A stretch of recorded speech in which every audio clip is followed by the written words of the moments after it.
Frédéric Adida, bonjour. Bonjour. Vous êtes coach de dirigeants. Alors pourquoi des salariés, des dirigeants viennent vous voir pour changer? Quelles sont leurs motivations? Ils ont peut-être un petit peu peur de rater leur vie. Ils ont envie de tout recommencer à zéro. Ce qui est assez intéressant chez les dirigeants, c'est qu'ils ont quelquefois l'impression qu'ils gagnent un petit peu trop d'argent.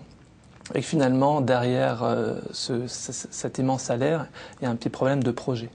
Donc on va travailler sur le projet. Il y a une autre dimension aussi qui peut être aussi importante, c'est la dimension plaisir. Les gens s'ennuient un petit peu au travail et ils veulent en changer. Et enfin, ils ont quelquefois l'impression qu'ils ont envie de fuir le quotidien, qui est le leur depuis 10 ou 15 ans, et d'en changer, et donc de changer de pays, d'aller s'installer en Chine, en Inde, aux États-Unis, et d'essayer de voir si ça, c'est pas une bonne solution pour eux. D'accord. Alors comment est-ce que vous les aidez dans ces étapes-là?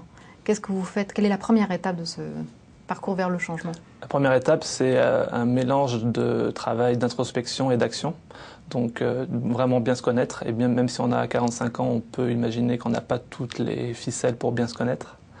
Et en même temps que de faire ce travail-là, il y a un travail de brainstorming sur différentes idées ou différentes angles de perception qu'on pourrait avoir sur le problème qu'on a à régler ou sur le changement qu'on a à faire.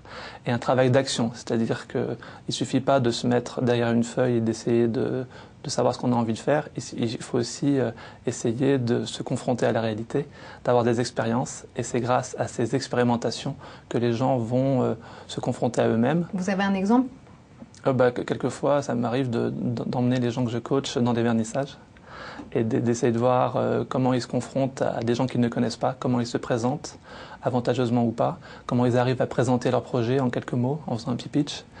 Et quelquefois, pour des gens qui sont un petit peu timides, cet exercice est particulièrement difficile. D'accord. Donc l'idée principale, c'est de faire en sorte qu'on confronte le projet un peu idéalisé du changement à la réalité. Est-ce qu'on est fait pour ça, déjà dans un premier temps? Et deuxièmement, ensuite, vous allez les amener à confronter leur projet vraiment à la réalité du terrain. Oui, par exemple, il y en a beaucoup en ce moment qui veulent devenir journalistes. Et les cadres dirigeants qui veulent être journalistes. Bon, c'est très bien. Alors, est-ce qu'ils peuvent m'écrire des articles? Est-ce qu'ils peuvent en proposer à des sites web qui sont preneurs d'articles? Est-ce qu'ils vont arriver à en construire un, à en écrire?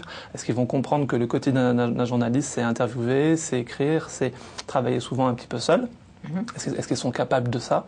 Et finalement, à part l'idée d'être journaliste, ou l'idée d'être réalisateur, ou l'idée de travailler dans la mode, est-ce qu'ils sont prêts avec les conséquences de ce nouveau métier, à les subir finalement? D'accord, c'est comme un peu quelqu'un qui est salarié et qui devient créateur d'entreprise. Il faut qu'il assume le changement de statut, Exactement. de salaire. Ça, c'est particulièrement difficile. Ça, souvent, on se rend compte qu'il y a un concept du double changement, c'est que les personnes vont faire salarié, entrepreneur et redevenir salarié.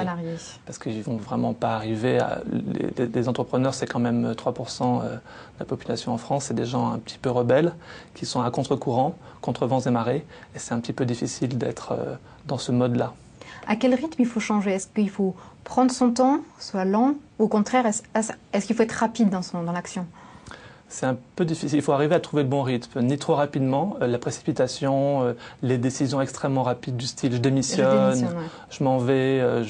Ce que vous dites, c'est que par exemple, démissionner, c'est pas la bonne solution. Se mettre dans une espèce d'insécurité pour aller plus vite, c'est pas forcément bien. Pas pour quelques personnes qui aimeraient cette situation d'inconfort pour réagir et qui diraient qu'il leur faudrait cette situation pour effectivement se sortir de situations un petit peu difficiles, peut-être ces gens-là, mais a priori non, ce n'est pas très bon. Et l'autre, c'est que si on est trop lent, si les gens mettent trop longtemps à maturer leur projet, finalement, vis-à-vis de leur entourage notamment, il y a plein de gens qui vont leur dire « alors t'en es où ton projet ?» Et finalement, il va y avoir une très grosse pression de la part de l'environnement et à un moment, ils vont peut-être sentir que leur projet n'arrive pas à terme, qu'ils n'arrivent pas à changer.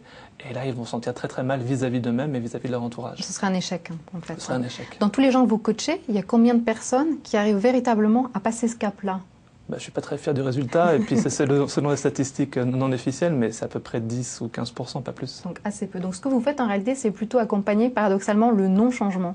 Oui, mais alors ça, je ne leur dis pas. Hein. Oui. C'est-à-dire que s'ils viennent, c'est pas pour non changer, c'est pour mais changer. Vous leur apportez quelque chose. Hein. En revanche, c'est pas rester au même endroit. Effectivement, il y a un travail de perception. Il y a un travail pour essayer de se rendre compte que son travail au quotidien, que son boulot, on peut le voir avec un côté positif, qu'on peut se concentrer sur les choses positives de 9h à 18h Et ça, c'est un travail assez psychologique, assez de la part de l'inconscient, mais qui peut changer le quotidien en se disant j'ai changé mon comportement. Et il y a quand même des gens qui me disent ça. J'ai changé mon comportement au travail et donc je me rends compte que mon environnement a complètement été modifié et que je vais mieux depuis que je fais exactement le même travail, mais je le fais différemment. Merci beaucoup Frédéric Adida. Merci.